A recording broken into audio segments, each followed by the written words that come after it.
네, 전혀 예상하지 못했던 여러 일들이 우리 주변에서 일어나고 또 그것으로 인해 마음이 답답해지기도 합니다. 고통과 아픔이 끊임없이 우리의 삶을 위협합니다. 그러나 그럼에도 불구하고 하늘의 복을 갈망하기에 오늘 이 예배의 자리에 함께 하시는 우리 사랑하는 그린빌 가족들에게 흔들리는 세상 속에서도 우리를 거뜬히 승리케 하실 하나님의 충만한 은혜와 평강이 함께 하시기를 간절히 기원합니다. 네, 오늘부터 저희 새로운 설교 시리즈를 시작합니다. 제목은 산 위에서 전해진 인생 지침서, 산상수훈입니다. 마태복음 5장, 6장, 7장 예수님께서 산 위에 앉으셔서 이렇게 설교처럼 말씀하신 그러한 말씀들입니다. 앞으로 한 3달 정도의 일정으로 우리 복된 인생을 살아가기 위해서 꼭 필요한 말씀, 어떻게 해야 그 복을 받을 수 있을까 천천히 함께 살펴보려고 합니다. 이번 시리즈 설교 준비하면서 솔직히 한 가지 걱정이 있습니다. 이 산상수훈이라고 하는 단어를 꺼내는 순간 어떤 분들은 이거 뭐 다 아는 말씀들인데 이렇게 느끼실 수도 있을 것 같습니다. 8가지의 복, 8복의 복음, 주기도문, 원수를 사랑하라. 교회 오래 다니신 분들은 어릴 때부터 이렇게 귀에 못이 박히도록 들어온 말씀들입니다.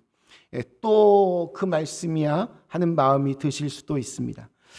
그런데 저는 이번 이 시리즈 설교를 준비하면서 한 가지의 생각을 떨칠 수가 없었습니다.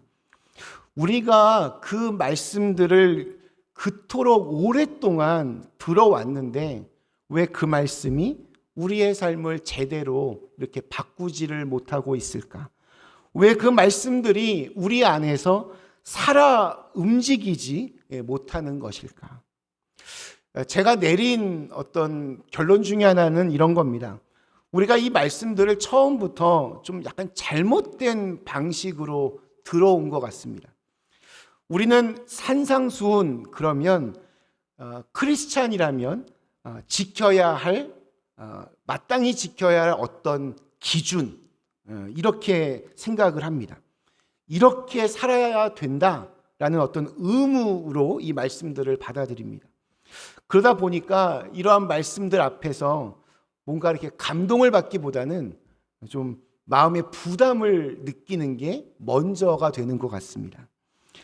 원수를 사랑하라 이 말씀 앞에서는 나는 왜 그게 안 되지 하며 자책하기도 하고, 마음이 청결한 자는 복이 있다는 말씀 앞에서는 나는 복 받기에는 아직 멀었구나 고개를 떨구게 됩니다. 말씀이 힘과 또 위로가 되어야 하는데 오히려 짐이 되어서 자꾸 주눅들게 만드는 겁니다.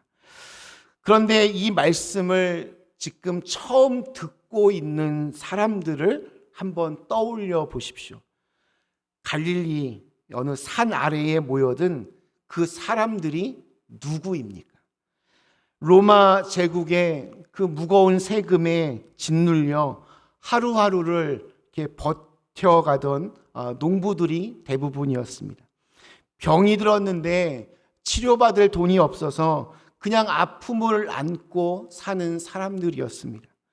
세리라고 하는 이유로 또 죄인이라고 하는 이유로 가난하다는 이유로 사람들 사이에서 손가락질을 받던 그러한 사람들이었습니다. 당시 종교 지도자들로부터 당신과 같은 사람들은 하나님의 복과는 거리가 멀다, 이런 말을 평생 들어왔던 그러한 사람들이었습니다. 한마디로 세상이 별 볼 일 없다고 하찮게 여기던 사람들이 바로 예수님 주위 그 산 아래에 모여든 것입니다. 그 사람들을 예수님이 바라보셨습니다. 오늘 우리 1절 말씀이 이렇게 시작합니다. 예수께서 무리를 보시고 산에 올라가 앉으시니. 제 눈에 한참 머물렀던 표현이 있습니다. 무리를 보시고. 예수님이 그냥 지나치지 않으셨다는 겁니다. 눈길을 딴 곳으로 돌리지 않으셨습니다. 세상이 외면하던 그 사람들을 예수님은 정면으로 바라보고 계셨습니다. 이 말씀 묵상하면서 참 가슴이 먹먹해집니다. 우리는 살면서 생각보다 이렇게 많은 순간에 보이지 않는 사람, 인비저블 펄슨이 되는 그러한 경험들을 많이 하게 됩니다.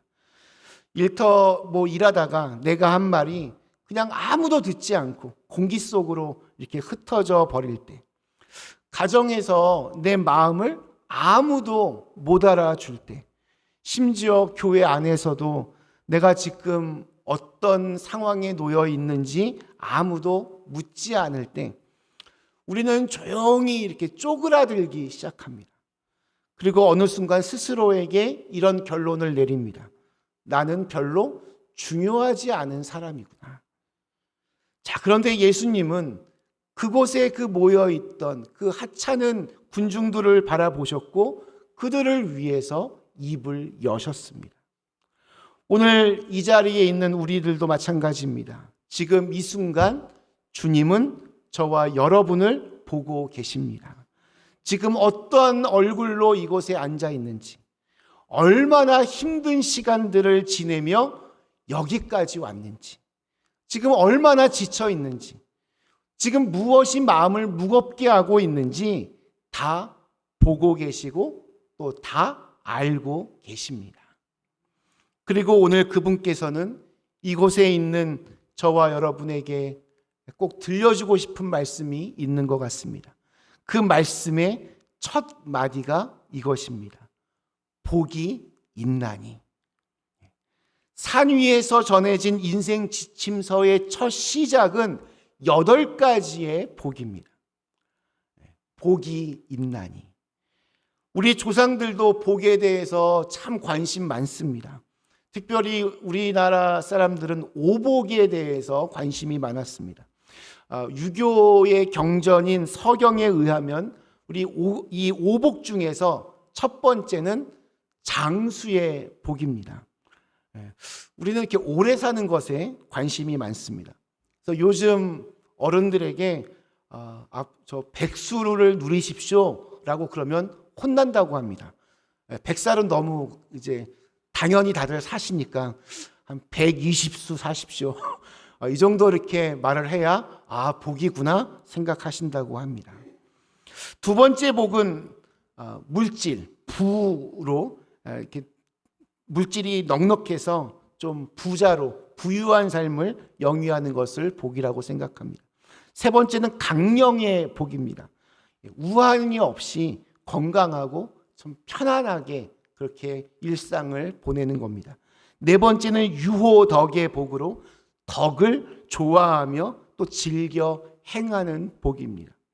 다섯 번째는 고종명의 복으로 자기 명대로 이렇게 살다가 비명 행사하지 않고 자기의 명대로 살다가 편안히 죽는 것, 꼭 천명을 다하는 것을 복이라고 생각했습니다. 오복은 지금 우리들에게도 굉장히 중요한 복입니다. 그런데 이 오복은 오늘 하나님께서 주시는 말씀과 굉장히 묘한 대조를 이룹니다. 첫 번째, 예수님은 장수하지 못했습니다. 예수님은 십자가에서 33살의 젊은 나이에 돌아가셨습니다. 두 번째, 예수님은 부유하지 못하셨습니다. 예수님이 심지어 이런 말씀도 하셨습니다. 여우도 굴이 있고 공중에 새도 집이 있으되 인자는 머리 둘 곳이 없도다.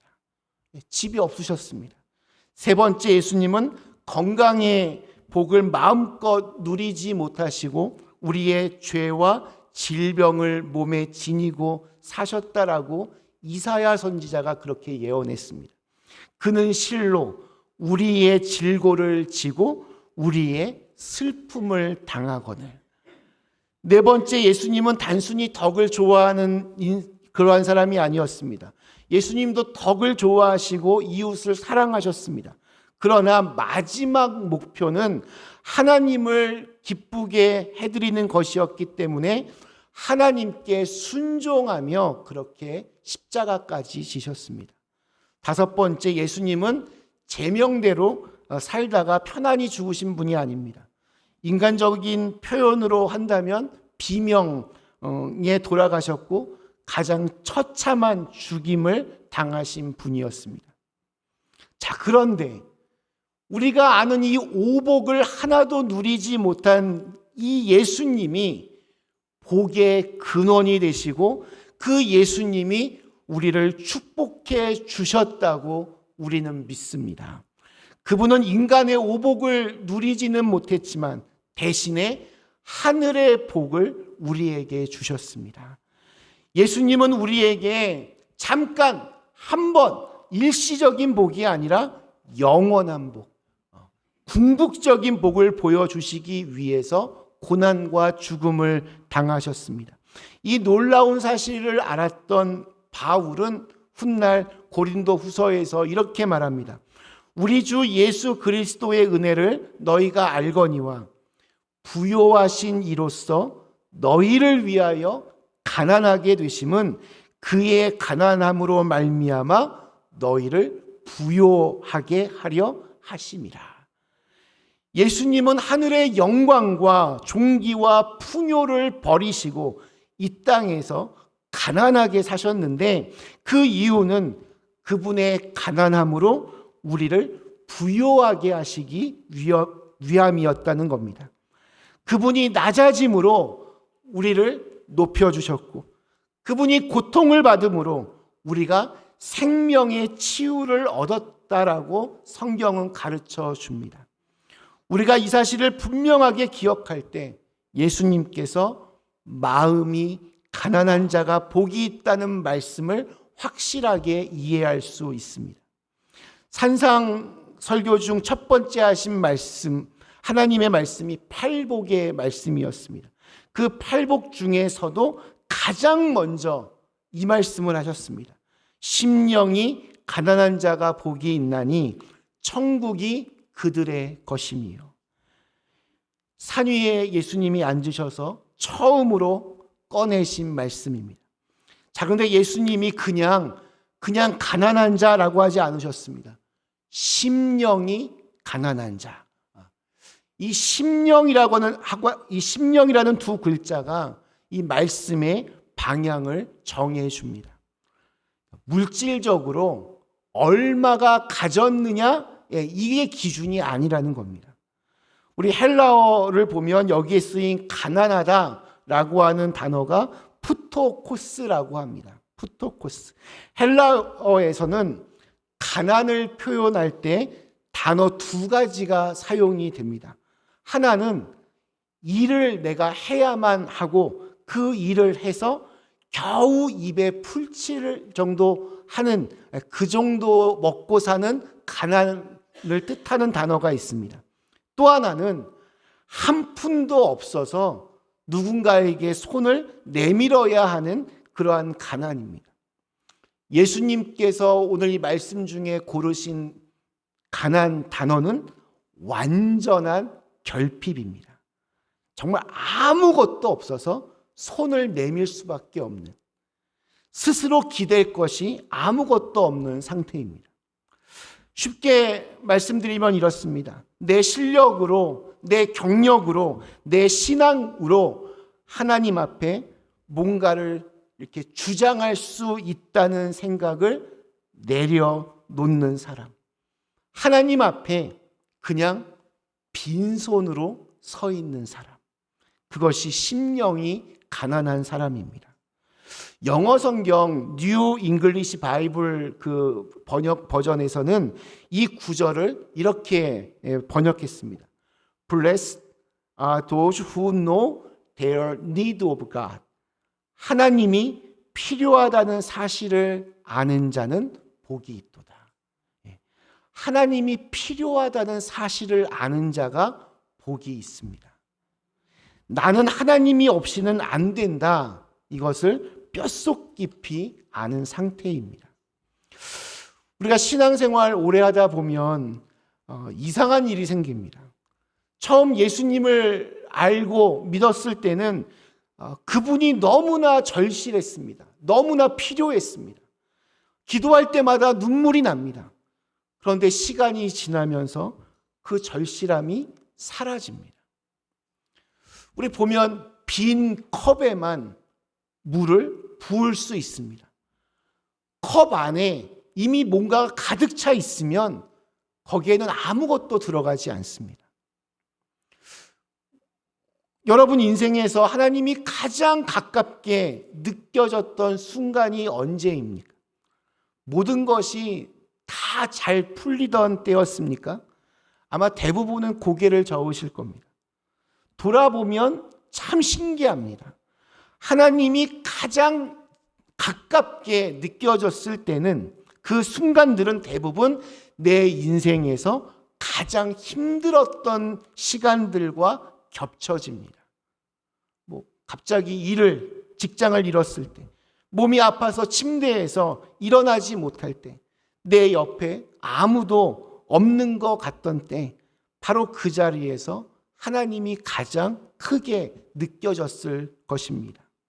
내가 쌓아 올라갔던 것들이 한순간에 흔들리고 무너질 때, 그때 우리는 비로소 손을 내밀게 됩니다.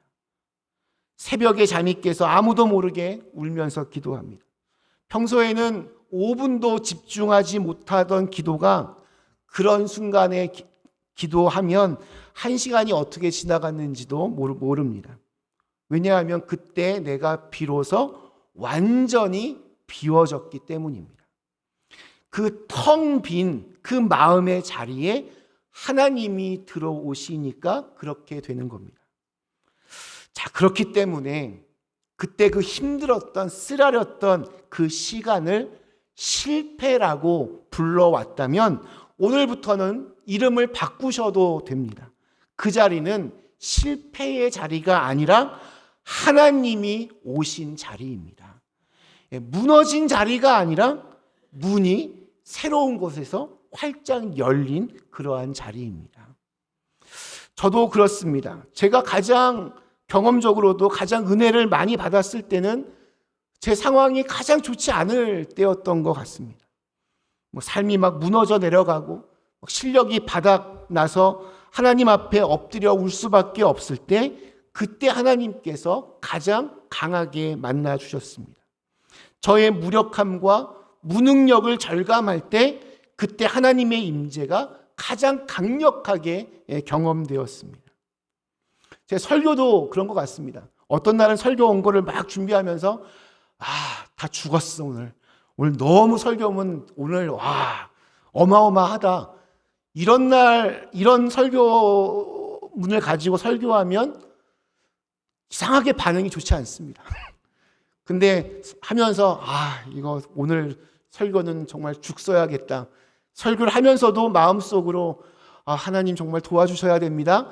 이런 마음으로 설교할 때가 오히려 더 강력한 은혜를 경험하게 됩니다.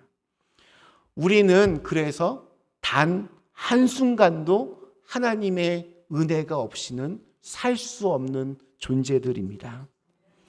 바닥은 하나님을 만나는 곳입니다. 내 손에 쥐고 있던, 꼭 붙들고 있던 가짜 복들을 놓치고 나서야 진짜 복이신 예수 그리스도를 붙잡게 됩니다. 그래서 심령이 가난한 자는 복이 있는 겁니다. 심령이 가난한 사람은 천국을 얻습니다. 우리 팔복의 8가지의 복들 쭉 나오는데 보면 대부분 다 미래형입니다. 위로를 받을 것이요, 땅을 기업으로 받을 것이요, 하나님을 볼 것이요. 그런데 딱 2군데만 현재 진행형으로 쓰여져 있습니다. 오늘 본 첫 번째 복 3절과 이제 마지막 복인 10절, 천국이 그들의 것임이요. 이 복은 앞으로 주어지는 복이 아닙니다. 지금 이미 이 속에 속해 있는 그러한 복입니다. 우리 천국이 무엇입니까? 천국하면 자동으로 이렇게 죽은 후에 가는 곳을 떠올립니다. 그런데 예수님이 말씀하시는 천국, 하나님 나라는 그것보다 훨씬 지금 이 땅과 가까운 이야기입니다. 하나님 나라는 하나님이 왕으로 계신 곳, 하나님의 뜻이 이루어지는 곳입니다. 꼭 죽어야만 갈 수 있는 곳이 아닙니다. 지금 여기서도 내 마음 안에서도 하나님이 왕이 되시는 그 순간 천국은 시작됩니다. 한 가지만 좀 더 짚고 싶습니다.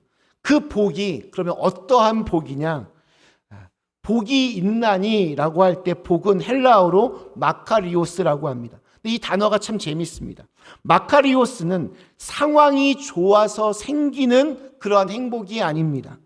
환경이 바뀌어도 빼앗기지 않는 기쁨을 의미합니다. 세상 사람들이 훔쳐갈 수 없는, 빼앗아갈 수 없는 내면의 평안입니다. 우리가 보통 쓰는 행복에는 다 조건이 붙습니다. 건강하면 행복하고, 돈이 있으면 행복하고, 관계가 좋으면 행복합니다. 그런데 이 마카리오스는 다릅니다. 상황이 어떻든, 환경이 어떻든 하나님이 내 마음의 주인이 되시는 그 순간 시작되는 복이 마카리오스입니다. 이거는 누가 가져갈 수 없습니다. 돈이 없어도, 직장을 잃어도, 몸이 아파도, 누군가 내 마음을 힘들게 해도 사라지지 않는 복입니다. 그렇다면 이 복이 왜 지금 내 삶 속에서 느껴지지 않을까요? 이유는 하나입니다. 마음속에 주인이 너무 많기 때문입니다. 내 마음을 움직이게 하는 주인이 너무 많습니다. 돈 걱정, 자녀 걱정, 건강 걱정, 사람들의 시선, 이런 것들이 번갈아 가면서 우리 마음에서 왕노릇을 하고 있습니다. 그러니 염려가 떠나지 않습니다. 마음에 평안이 없습니다. 심령이 가난한 자란 그 많은 주인들을 다 내려놓고 오직 하나님 한 분만을 주인으로 모신 사람입니다. 그 사람의 마음에 주님이 왕으로 들어오시는 순간 마카리오스가 시작이 됩니다. 그것이 천국입니다. 지금 이 순간 내 마음 안에서 시작되는 천국입니다. 어린 아기가 아버지에게 안깁니다. 아이는 아버지 품에 안길 때 아무런 준비를 하지 않습니다. 아이가 아빠를 보고 잠깐만요 하고 손을 깨끗이 씻고 그 다음에 옵니까? 오늘 착한 일을 내가 몇 개나 했는지 보고하면서 뛰어옵니까? 아닙니다. 그냥 보는 순간 달려옵니다. 넘어져서 무릎이 까졌으면 울면서 달려가고, 무서우면 눈을 꼭 감고 그냥 막 달려갑니다. 빈손으로 옵니다. 그러면 아버지는 그 아이를 힘껏 받아 안습니다. 그것이 심령이 가난한 자가 하나님 앞에 서는 모습입니다.